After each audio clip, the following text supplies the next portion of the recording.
Tervetuloa seuraamaan meidän sähköautoreissua Eurooppaan. Nukumme henkilöautossa ja mukana kulkee sähkömaastopyörät.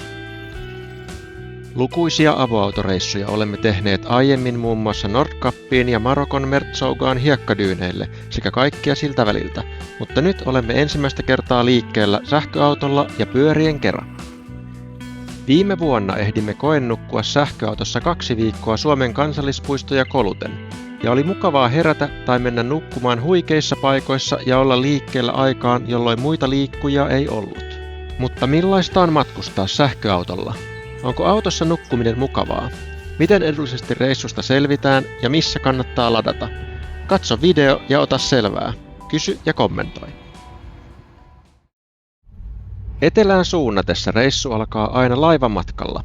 Meidän tapauksessa aamun ensimmäisellä Tallinnaan, johtuen edullisemmasta laivamatkasta sekä 100 euron siltamaksujen välttämisestä Tanskassa. Autona ja hotellina toimii Kia EV6 GT, jonka 585 hevosvoimasta emme pääse takana notkuvien pyörien johdosta täysin nauttimaan. Autossa on 12 cm paksu 120 x 200 kokoinen patja tasaisella vanerialustalla, untuva peite ja tyynyt, ilmastointi, 25 litran kompressorijääkaappi, vedenkeitin ja 16 ampeerin pistorasiasta voi ladata pyöriä. Auton realistinen range on jotain 300 ja 400 kilometrin väliltä.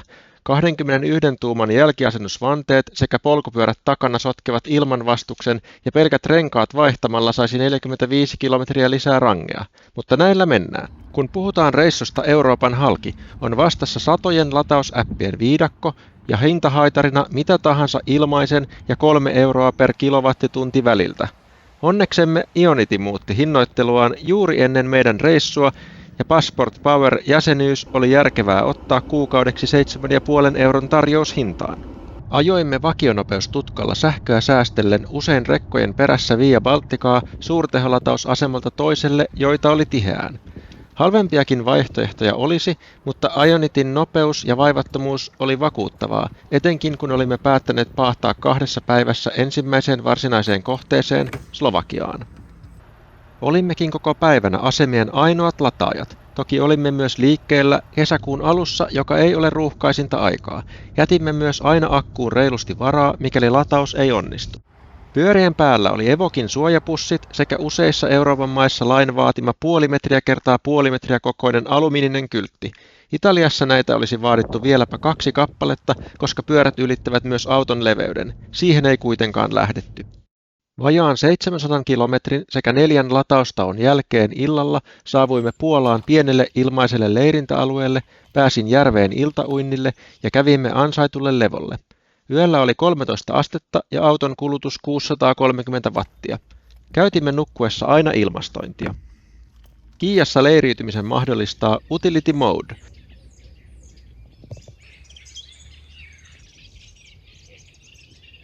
Aamulla matka jatkui vielä pidemmällä ajopäivällä Puolan halki. Puolassa auton lataus on kallista. 70 senttiä per kilowattitunti on normaalia. Elocity-appilla voi yrittää löytää niitä halvempia asemia, joista yksi oli Suwałkin Lidlin 50 kilowatin laturi 47 sentin hintaan. Latausasemia kyllä löytyy paljon, mutta haaste on löytää ne edullisemmat asemat. Ionity-asemien verkosto on Puolassa melko heikko näillä seuduilla. Ennen seuraavaa latausta kannatti tiristää akku niin kuivaksi kuin uskaltaa, sillä ennen Varsovaa MOL Plug-laturilla oli erikoisesti kiinteä 16 euron hinta lataukselle, latasitpa sitten 5 tai 100 kilowattituntia. Lataus tapahtui puoleen hintaan edelliseen Lidliin verrattuna ja 1/3 maan normaalista tasosta. Tämän yhden laturin ansiosta Puolan sähkön keskihinta notkahti reilusti. Parhaat tiedot latureista käyttäjäkommentteineen tuntui antavan PlugShare-niminen appi, mutta sieltäkin piti tietoa kahlata hyvin manuaalisesti. Valitsimme vähän pidemmän reitin kohti Slovakiaa ja Korkeaa Tatraa, ja loput päivän lataukset hoituivat näin Ionity-asemilla. Valko-Venäjän ja Ukrainan rajan tuntumassa oleva reitti houkutteli, mutta olisi todennäköisesti ollut latureista ja ehkä tiestä johtuen jopa kalliimpi ja hitaampi. 800 kilometrin reitillä ajoimme pullollaan olevalle latausasemalle, mutta selvisi, että kyseessä olikin Volkswagen-konsernin markkinointitempaus. Pikkuhiljaa maisemat muuttuivat jylhemmiksi ja lumihuippuiset vuoret näkyivät horisontissa. Saavuimme Slovakian puolelle parkkialueelle, johon päätimme jäädä yöksi 3 € hintaan ja nauttimaan huikeista näkymistä ja auringonlaskusta.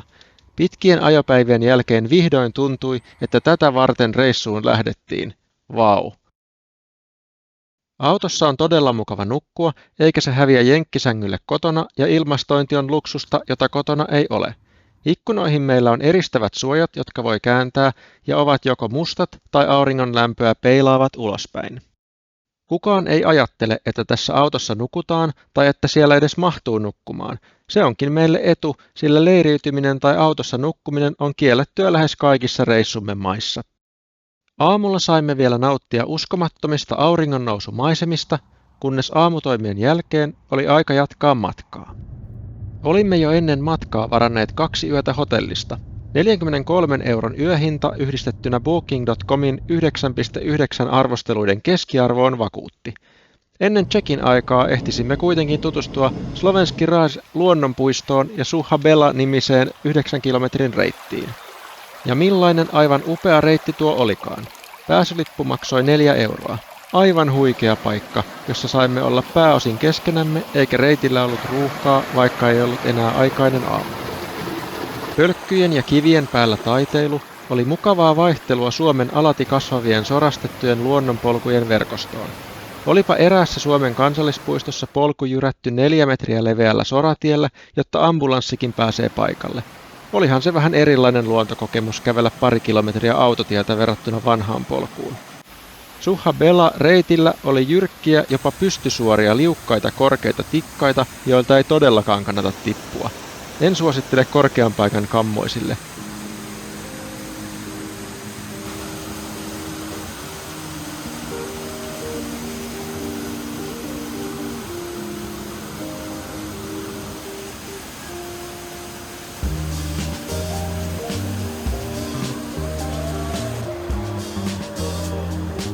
Pahimpien kohtien jälkeen Chihuahua Viimakin pääsi repusta jaloittelemaan.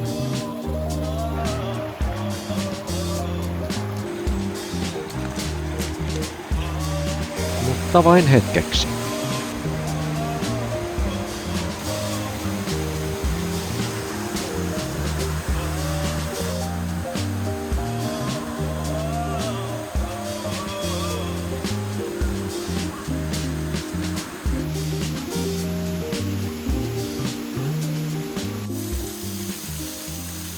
Reitin jälkeen kirjauduimme Novalesnan kylässä sijaitsevaan Villa Somani-hotelliin, joka oli kuin asuisit paikallisen perheen luona. Todella mukavia ihmisiä ja leppoisa tunnelma. Kellarissa oli vapaassa käytössä iso olohuone ja keittiö jääkaappeineen, jonne pitikin auton jääkaappi tyhjentää. Sähköauton lataus järjestyi 32 ampeerin voimavirrasta, jossa tosin piti käyttää heidän erittäin pitkää jatkojohtoa, jotta saimme 16 amperin voimavirtaliittimen kiinni. Ladatessa kannattaa aina käyttää järkeä ja huomioida turvallisuus, jotta ei polta toisten kotia, eikä käyttää maksimivirtaa etenkään jatkojohtojen kanssa, joita nyt ei lähtökohtaisesti kannattaisi käyttää muutenkaan. 8 ampeerin virralla, eli 5,5 kilowatin teholla, johdot eivät kuumentuneet lainkaan ja melko tyhjä akku saatiin ladattua täyteen 12 € hinnalla, eli 18 senttiä per kilowattitunti, joka oli halvin lataus toistaiseksi. Tästä saimme mukavan lisäalennuksen hotellin hintaan. Seuraavana päivänä lähdimme pyörillä kohti Selene Pleso-järveä. Reitti oli melko kivikkoinen, joten Viimakoira jäi hotelliin nauttimaan olostaan. Reitti muuttui pikkuhiljaa vaikeammaksi ja vaimo joutui aloittelijana heti maastopyöräilyn syvempään päätyyn, eikä nauttinut olostaan alun jälkeen. Korkea-Tatralla maastopyöräily on sallittu ainoastaan tietyillä reiteillä, eikä kapeaa polkua ole juurikaan tarjolla.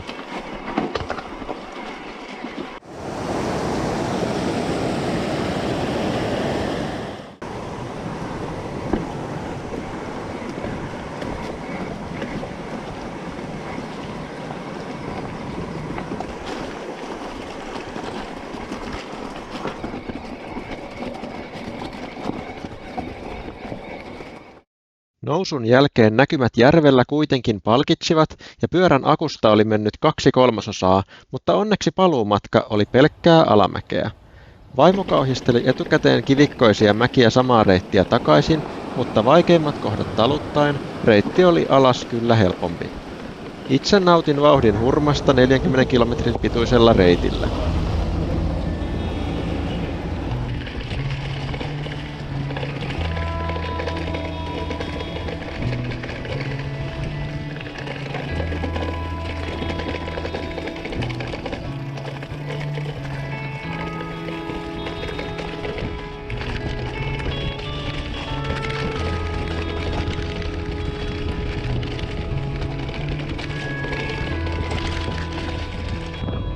Ennen hotellia olin nähnyt nopeusnäytön, johon pyöräilijät kellottivat lukemia.